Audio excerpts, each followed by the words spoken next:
Good afternoon and welcome to Lunchtime series with Kevin, executive coach, trainer, and international leadership facilitator, and host of the Lunchtime series where we add value to people's lives, happening every day at 12 on ebizradio.com.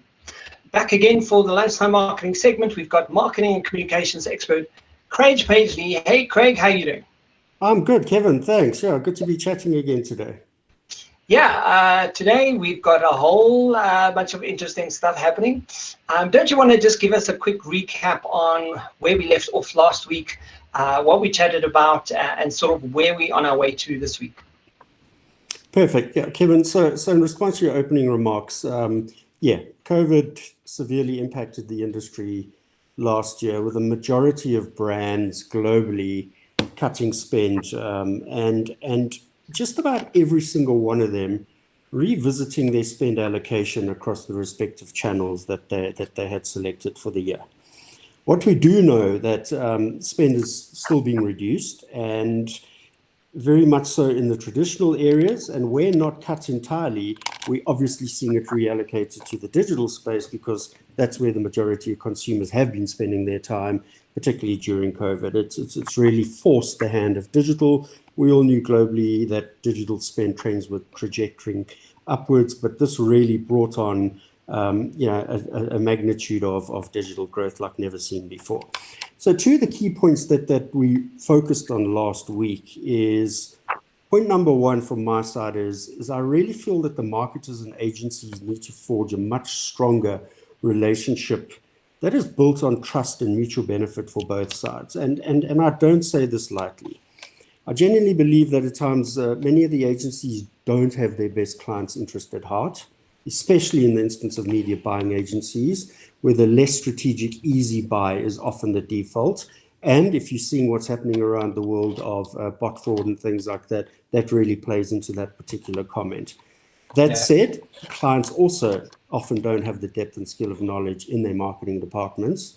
And as such, they can't challenge the status quo and really push their agencies to prove the value that they expect from agencies.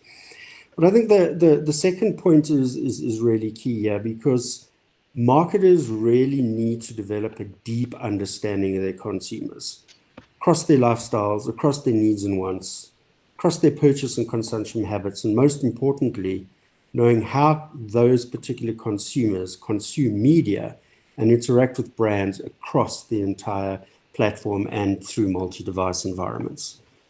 Kevin, I can't emphasize enough the importance for not just marketers, but also for agency folk to really get to know the ins and outs of the consumers that they are producing sometimes really great work for. And it's really a simple formula, in my opinion. The better your understanding of your consumer and the space in which they're operating and engaging, the better the results for marketers at the end of the day. And it's really around this topic that I want us to focus the conversation of today, Kevin. And to add to this, Craig, I think, and it's not on my list of questions here, but I think, having gone through COVID and the changes that you have noticed that we have spoken about, I think that just sort of pushes the boundary, or pushes the point really, to further why it's so important to actually understand the consumer. And that's really what we're going to be talking to about today.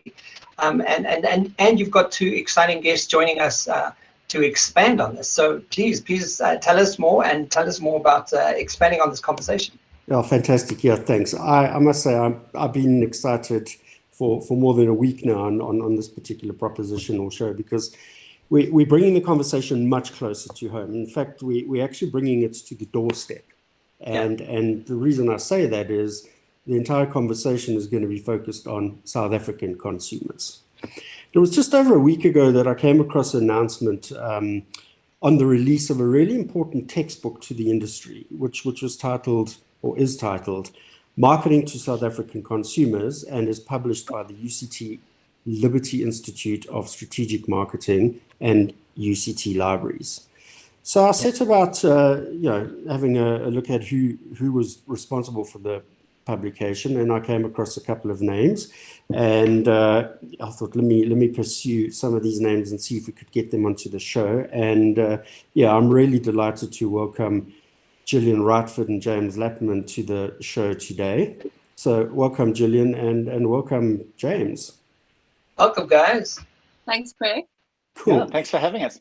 Pleasure. So for listeners who don't know, both Gillian and James are experts on the topic, and with the rest of their team, they put a huge amount into the production of this vitally important academic publication. But let me just quickly provide a brief bio on Gillian and James so that the listeners really get to appreciate their credentials on the topic. So Gillian's reputation precedes her name in the industry, having worked both in marketing consulting and as a strategist for above and below the line agencies. Gillian also held leadership positions at Hercules DMB Ambi, Darcy, where Gillian was the founding partner. And a really important piece next is at Low Lintus Bull Culvert Pace in Joburg, where Gillian became the group MD of Low Bull when the Low Group took over the Lintus entities globally. And that was a really big moment for the South African agency world as well. Gillian now runs Ad Therapy, a really cool strategic management skills development communications consultancy. Gillian's also founded the Business Marketing Academy and lectured at the University of Cape Town and on the subject of integrated marketing. James, on the other hand, he too is a marketing specialist. James has a PhD in consumer behavior, absolute relevance to this particular topic today, and is head of projects at the UCT Liberty Institute. And for many industry folk who are listening to the show today, that know the UCT Liberty Institute formerly as the UCT Unilever Institute.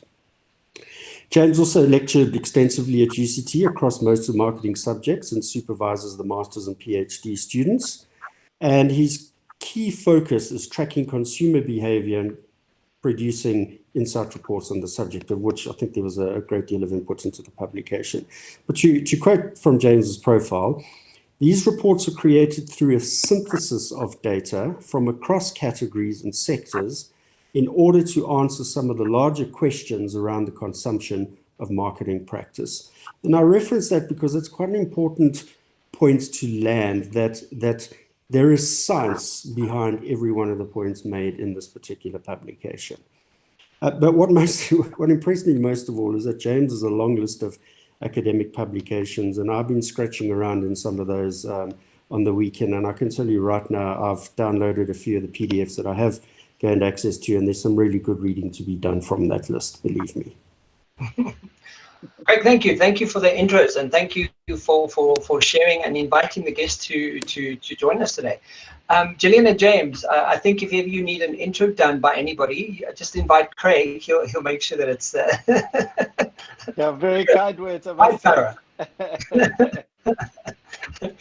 So to kick it off, guys, for today's discussion, Craig's got me reading a piece out of this textbook, but it's going to preface the nice sort of platform for us to kick off. And part of this piece is Marketing to South Africa Consumer provides core introductory marketing theory underpinned by contemporary and localized South African perspectives.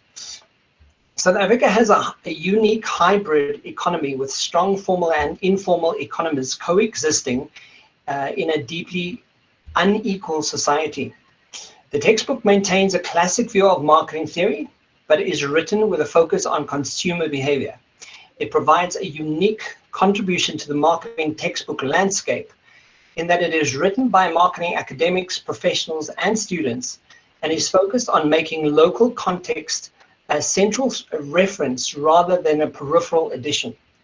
The textbook is relevant to any marketer or business owner who would like to gain more understanding of marketing in general and South African consumers in particular. So, first question to this to Gillian and James, guys. From hearing your bios, I understand the interest and expertise that you both have. Why this book and why South African consumers? Gillian, I'm going to start with you. Thank you. I think James should actually start because I got involved because James asked me to. Okay. I think it was James's brilliant idea from the start. Yeah. James, why don't you answer that one, and then I'll answer the bit about why I found it so important. Perfect. I don't know about brilliant idea, more like harebrained scheme. And that too. I think that kind of the genesis of the idea, and obviously, writing textbooks is not a new thing, but I think there were two kind of key components that kind of drove the agenda through the process, Kevin, and I think that a big one was around content, as in what is inside of traditional marketing textbooks in South Africa, and where some possible needs for change.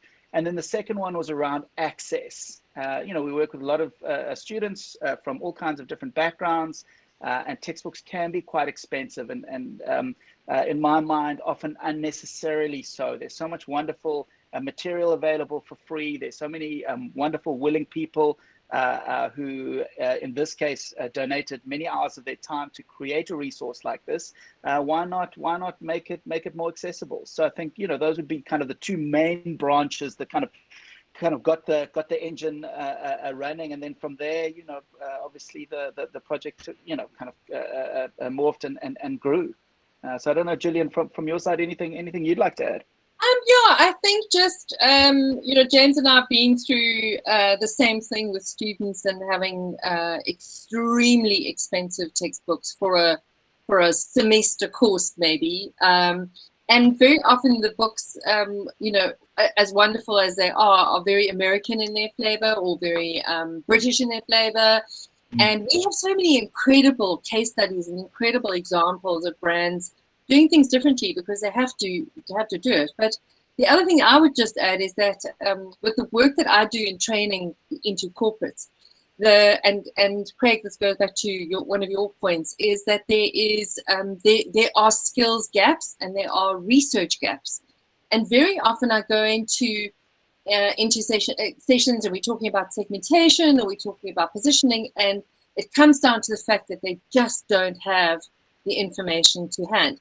And they think that in order to get that, they've got to go and commission a massive, great big piece of segmentation research. But in actual fact, a lot of what we've covered in the book is incredibly relevant to practitioners in marketing and today, and it's super contemporary. And I think that for me was also just plugging a gap. So it's a student resource, but it's also really, really handy for people that are working in the trade right now that can just get a refresher and actually learn some of the basics too. So that's what I found super exciting.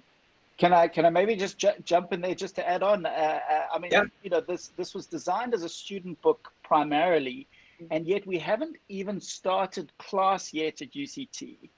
The book was launched 3 weeks ago, and we've already had 2,400 downloads. Wow! In less than 3 weeks, and this is without it even making its way onto the student agenda. So I think quite shocked by that myself in terms of just the hunger from industry for just a window into marketing to South African consumers, which many people are engaged in.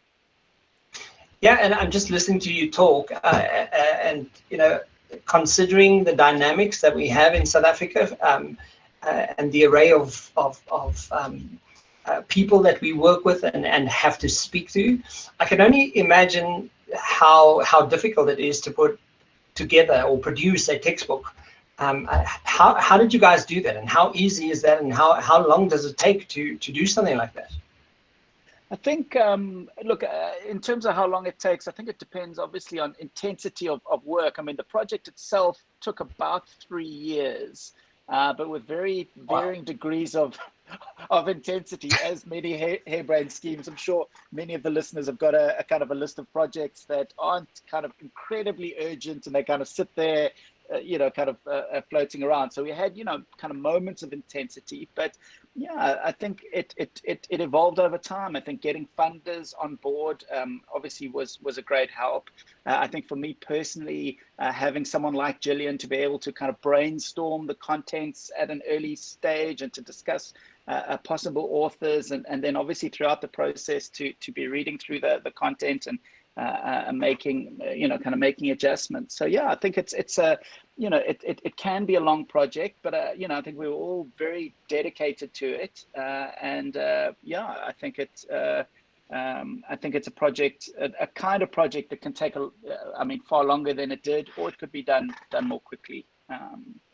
Yeah, and I think the other interesting thing was when we started looking at the subject areas and looking for authors, as James was saying, a lot of the people who have actually submitted chapters to the book are people, like Gordon Miller, or who are sitting on a lot of content already. They've already got. Gordon's written textbooks for years, so all of us that are in the type of work that we do have either given a lecture, or we've written a text, or we've written a chapter for something, or whatever. So it was actually quite nice to go to those people and say, look, this is your area of expertise. Can you give us something on that? And I think for a lot of people, they already had the start of it, or they had the bones of it, which we could then kind of massage and see how it fitted with everybody else. And one of the challenges we had from an editing point of view was getting a consistency of language and a consistency of voice. But actually, the different voices that come through are really part of the fun of the book as well. I think because we've got practitioners and academics and students, and they're all writing. So it was fun. It was fun to do that. Yeah, just as you're speaking, I was just thinking now that one of I specifically work in leadership space, and one of the key attributes to success as a theme in the last 2 years is collaboration. So and you're speaking about like working with people, and I think it's so necessary. And even from a marketing perspective, as you guys mentioned, now working together and finding those solutions and creating an entire textbook. It's really quite interesting. Craig also covered a topic of media spend forecasting by the leading media groups last week. So he mentioned the fact that media and advertising budgets shrunk substantially during 2020 due to COVID, but also that the substantial parts of budget moving forward are being redirected away from traditional media channels to digital platforms. So how does knowing the consumer help identify where spending your budget should be allocated? Well, I think it's absolutely critical, and it's not only media, it's not only channels, it's every other aspect, from product development right through to creative messaging to distribution, to all of those things, to pricing. The consumer is absolutely central, and for years, companies have given themselves they talk about being consumer centric or customer centric, and honestly, they're not. So it's a nice label that they put on things, but do they put the customer or consumer front and central? No, they do not. They put them right at the end, and very often based on very limited information. So and I think that this move to digital is fine, and I think it has been catapulted with COVID. But I think that to do it without a really strong understanding of where the consumer is and how they buy and when they consume advertising, when where to get them is absolutely critical. And I think a lot of the time, I think Craig, you mentioned it earlier also, a lot of companies will rely on their media agency for that information, or they'll rely on their ad agency for that information. They don't always have the experience to evaluate critically what they've been given back as advice. So there's a gap that, maybe they've got it right, happy days, that's for their job. Maybe they don't. And then there's that missing link. So hopefully here they'll maybe just learn a little bit more. And James, I think that from your work and some of the projects that you've done with the Institute, so much of this sort of, consumers being in spaces that marketers don't even service or don't even acknowledge. Like the Free Street taxi rank, for example, the massive footfall of economically active consumers and a marketer-free zone, as Martin Neutland called it. So, so I think that work has been very strongly demonstrated in the work that James has done at the Institute.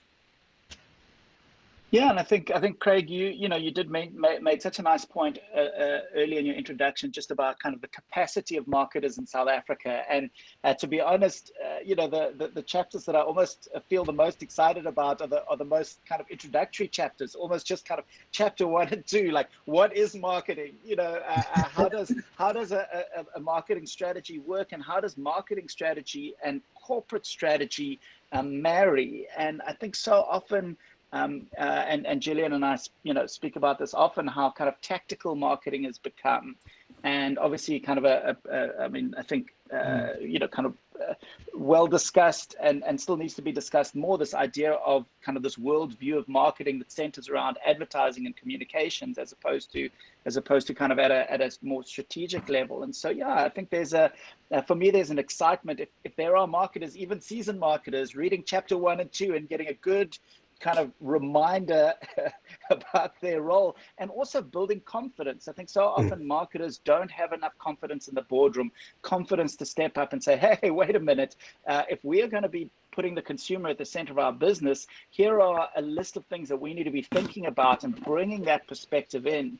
And so, yeah, I think that that definitely kind of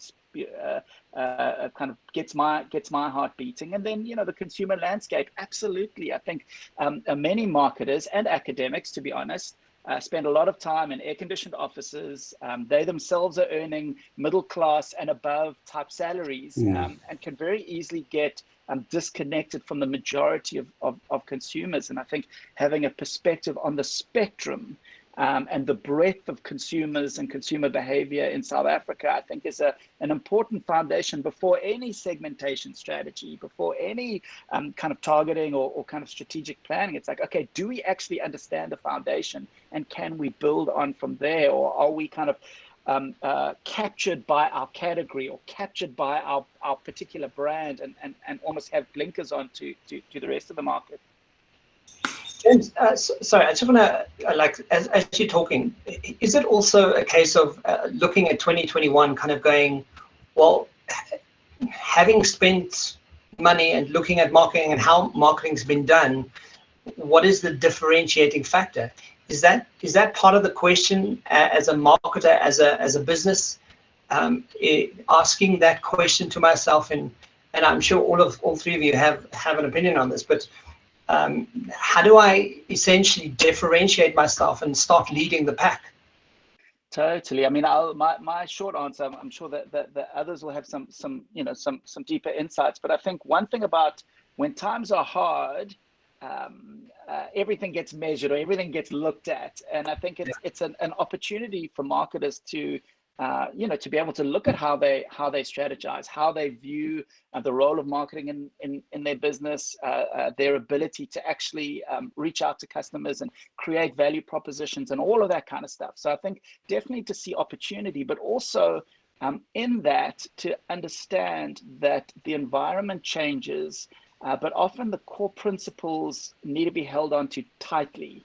And I think sometimes in difficult situations like we're currently finding ourselves, it can be a danger where all of a sudden kind of the baby gets thrown out with the bathwater, as opposed to saying, no, there are some fundamental marketing principles that we need to hold on to. Yes, we need to kind of pull the levers of our budgets a little bit differently, but let's not lose focus, and let's not kind of let tactics kind of wag the dog, if that makes sense. Yeah. Craig, do you want to expand on that for us? On how does knowing the consumer help in identifying that budget spend?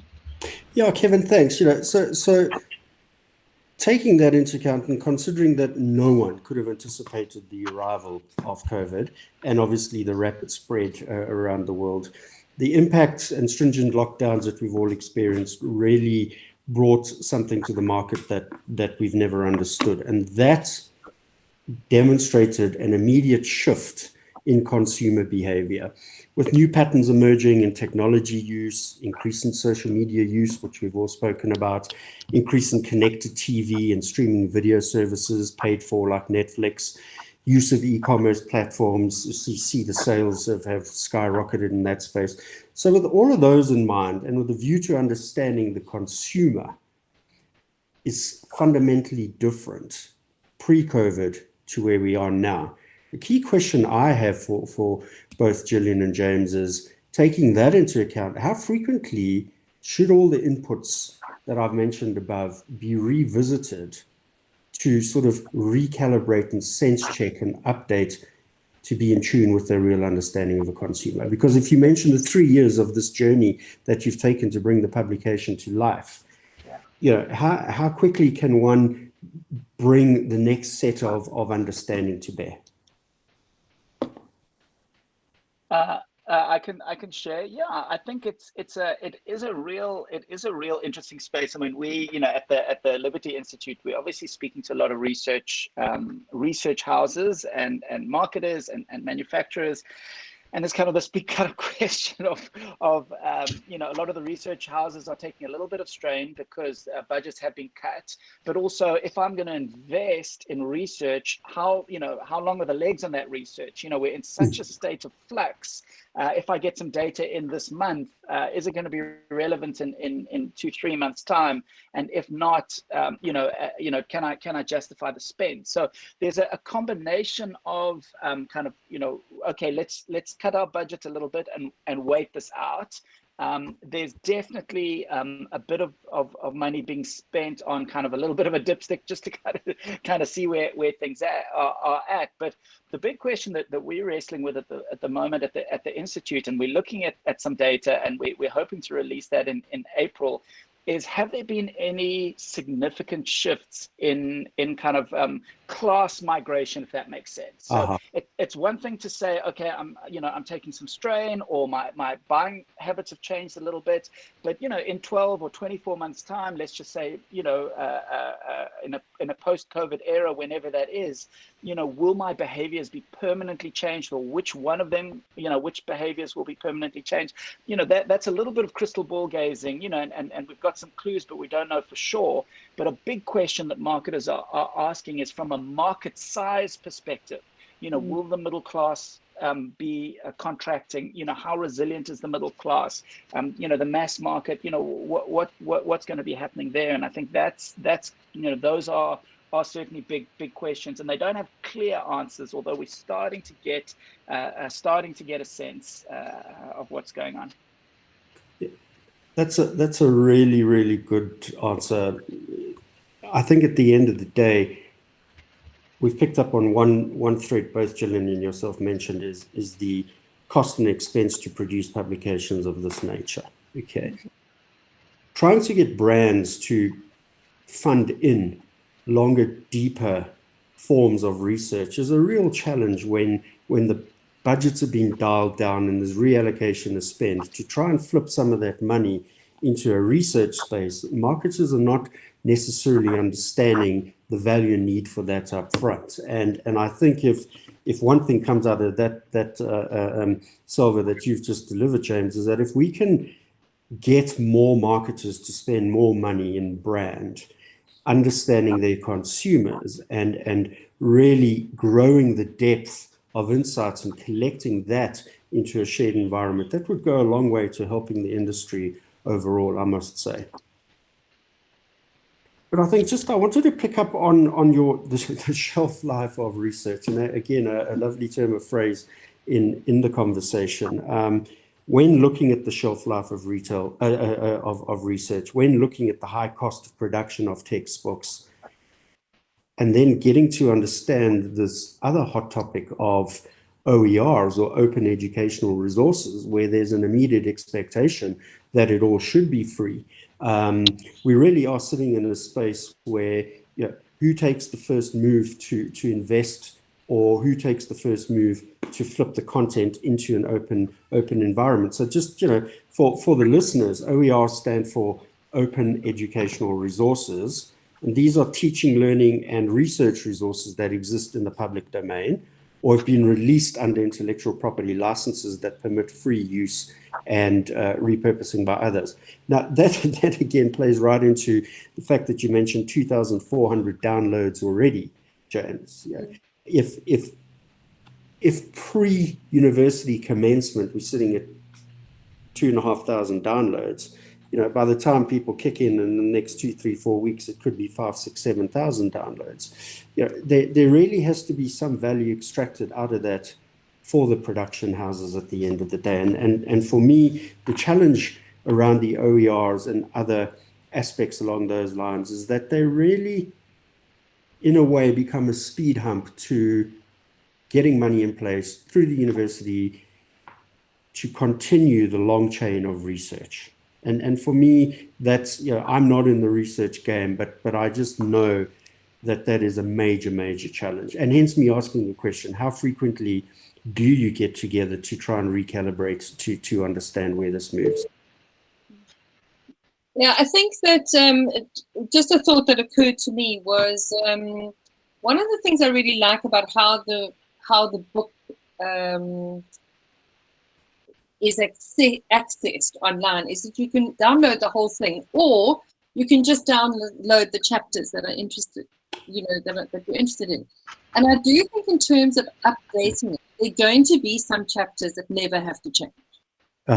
In terms of the corporate strategy chapter, for example, will probably always be exactly the same. There'll be nothing much that changes there.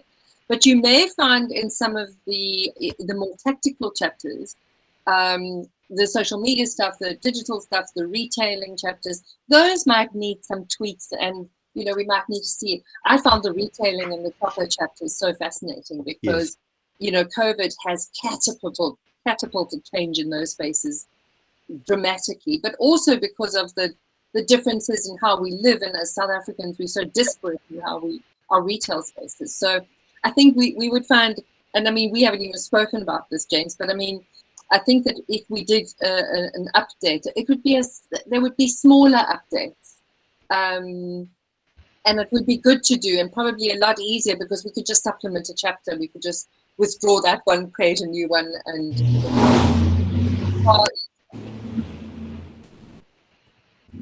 Totally. Yeah, and I think that they really, I think, Gillian, you hit the nail on the head. There's such a combination. This is a textbook. This is to train young marketers, primarily to train young marketers in principles of marketing. Many of those principles are, well tested, and they will continue to create a foundation for decision making in spite of changing environments, whether it's different channels, whether it's digitization, whether people are getting richer, people are getting poorer. I think where they're in the book, there's kind of illustrations of kind of contemporary numbers and contemporary research. I think that could be seen as illustrative, certainly to a student. I definitely wouldn't promote the book as necessarily as a research report, even though there's obviously a fair amount of research that has gone into some of the chapters. And I think that, that's maybe an important differentiator. I mean, you must also understand that, the book was published and it was launched after 2020. So all of the authors had a chance to look at their chapters through the lens of COVID. There's definitely a number of mentions made about, how things may change over time. But I think, there's also an element where, and I wrestle with this every day, how quickly am I changing? How, if I had to look at the mass market and the kind of low income majority in South Africa, so many of the things that we uncovered in our research 10 years ago still very much applies today. That things aren't, snapping at a fundamental level in terms of shopping behavior, in terms of how I budget, in terms of what items in my basket are important.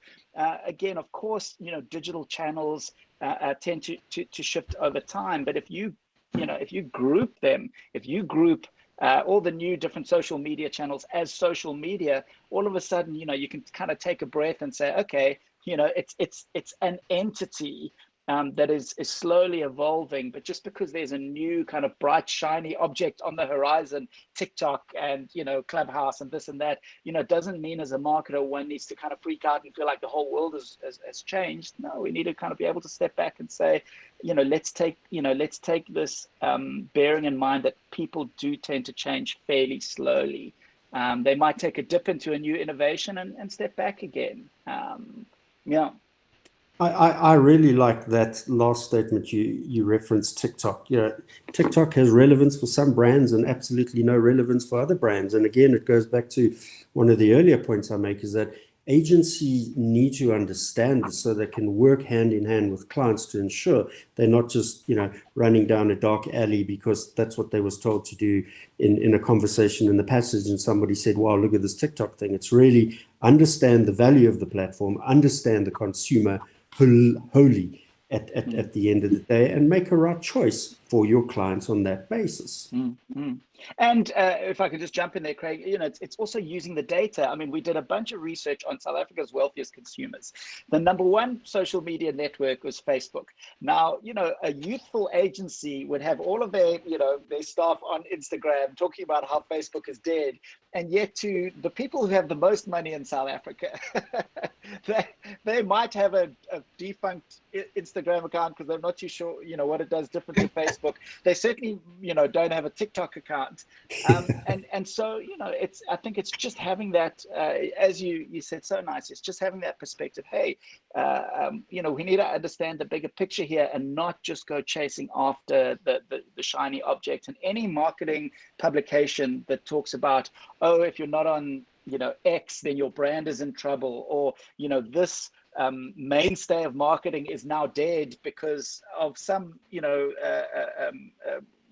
little piece of research in one small little segment somewhere in the far reaches of North America. It's just not wise to go chasing after all of that. One needs to be grounded.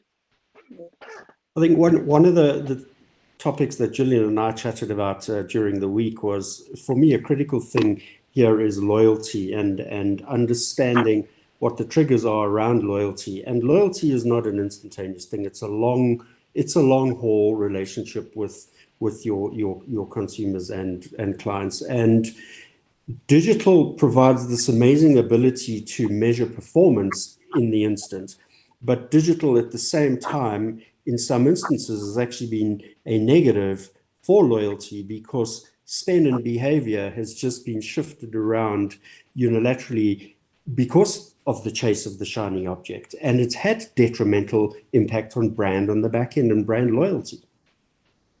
Yeah, I mean, something that I found quite interesting over the last year or two is just the marketers are starting to really question the metrics that they're using.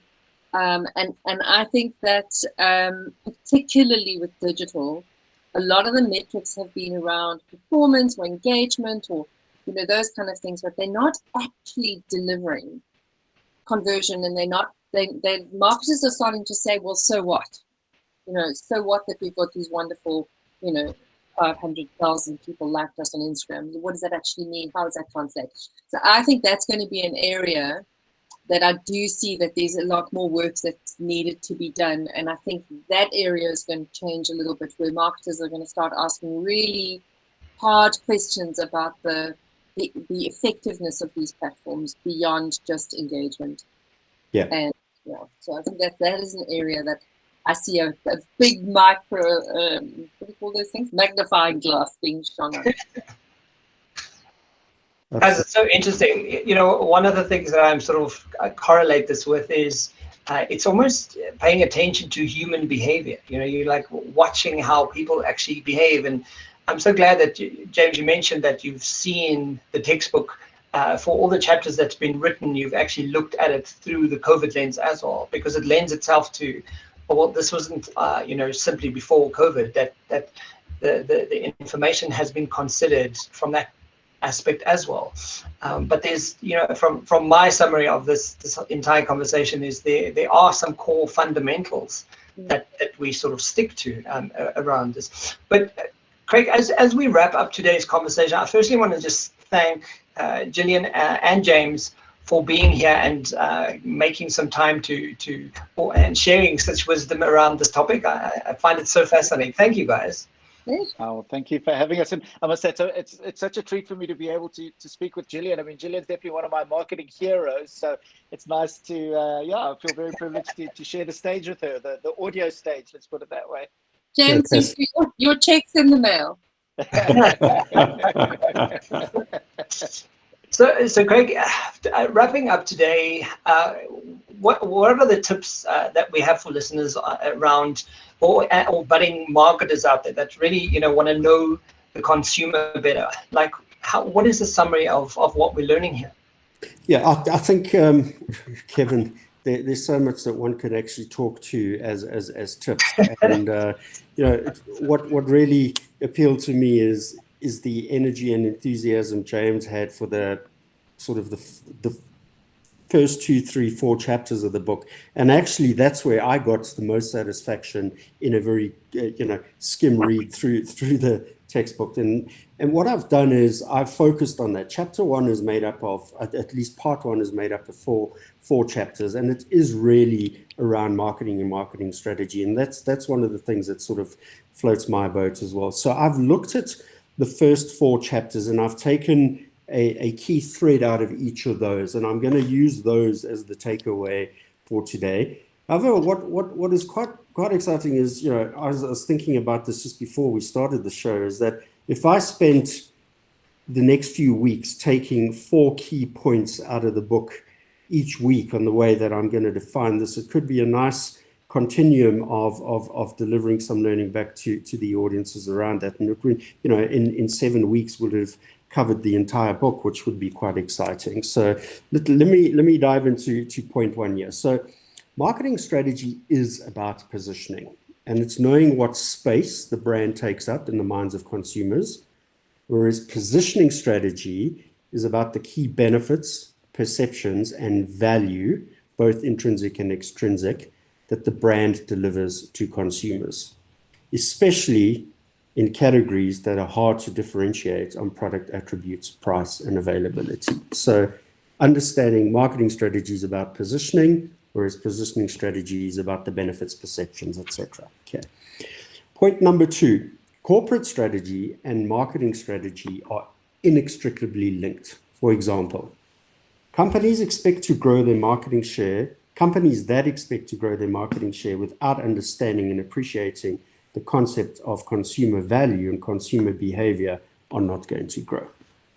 On the other side, when consumers are unwilling to part with the money, there are no satisfying exchange relationships, and therefore there is no company. And you can see the linkage there. So meeting the changing needs of consumers on one end, or the consumer fundamental to the corporate strategy on the other end, not just marketing. So the two absolutely live together. Yep. Point 3, for me, there's an absolute clarion call for marketers and brand owners, that is, to think ahead, putting the long-term interests of consumers at heart. In other words, driving sustainability in consumer marketing. And sustainability is a very strong word and a very topical and relevant word in the current world. And sustainability could be sustainable from income generation, sustainable from environmental issues. But in this instance, sustainable consumption is the consumption of goods and services that have minimal impact on the environment. Those that are socially equitable and are economically viable whilst meeting the basic needs of humans worldwide. And that is probably the most powerful statement of the 4 chapters that I read up front in the book. Yeah. 3 key pillars broadly make the sustainable consumption. Ethical, conscious consumption, not making sneakers where 9-year-olds are chained to sewing machines. Yeah. Socially conscious consumption and environmentally conscious consumption. Pulling the plastic out of the oceans, making new threads, and really great pairs of sneakers from that. Point number 4, the company, consumers, competitors, suppliers, intermediaries, etc. are all components of the marketer's microenvironment. It's a vitally important point for agencies to understand as well, because they forget that there's a value chain that brings marketing together. Understanding consumers' needs and wants is the focal point for every business, as it is consumers who make the purchases contributing to those respective businesses' profits. It's therefore vital to gain insights into consumers' buying behavior and purchasing patterns in order to ensure that your business remains relevant and provides value. And the deeper the understanding, the deeper the insight, the more effective the ability to hone your business to meet the demands of consumers. a lot to digest, but essentially points in building a clear understanding of the consumer from my side, Kevin. Yeah, it is a lot to do. I'm gonna have to go and like re-listen to this now when we're done, because there's a lot of information. But I love the insight from a, the practicality to it, and just paying attention to what stands out throughout this process. But guys, thank you. That's our lunchtime marketing segment happening on ebizradio.com every Thursday at 12 o'clock. So please join us live on Thursday, where this will go out every week. And Craig, thank you for bringing on such insightful guests. Gillian and James, that was so much fun, and thank you for making the time. Absolute pleasure. Thank you for having us, and thanks for reading the book. Yeah, it's been amazing. I can't wait to finish the book. It's going to take me a while, but I really have thoroughly enjoyed getting my teeth into segments of it already. And when I'm done, in fact, I'm actually flipping it to my son. Yeah, he's BCom LLB qualified, but I really believe that there's an important read for him to get to understand the South African consumer and start thinking of it in relation to the space that he's going to play in his career. So again, Gillian and James, thanks so much. I really appreciate you taking the time out to spend with us this afternoon. And Kevin, I'm looking forward to next week's discussion. Another quite a topical point that we did pick up a bit on in the sort of the prelude here is that I want to be looking at connected TV and the video streaming platforms, both from a free and paid for service offering, and obviously paid for being the likes of Netflix. Fantastic. Exciting. Yeah, I'm excited. All of this is really exciting. It's so, not being from this position, learning from you, from everyone today. It's like, I absolutely love it. Guys, thank you for your time. Thank you for your insights. I will get all your links and your LinkedIn and your websites and all the places where we can get hold of you to share out with the audience. So guys, please check in the description boxes below, and we will share it on all our social medias. Guys, thank you for your time. Thank you for spending time with us, and hopefully we can carry on, because this is quite a big conversation. Thanks very much, guys. Thank you, guys. Absolute pleasure. Thank you. Bye. Brilliant. James, Gillian, Bye-bye. thanks a lot.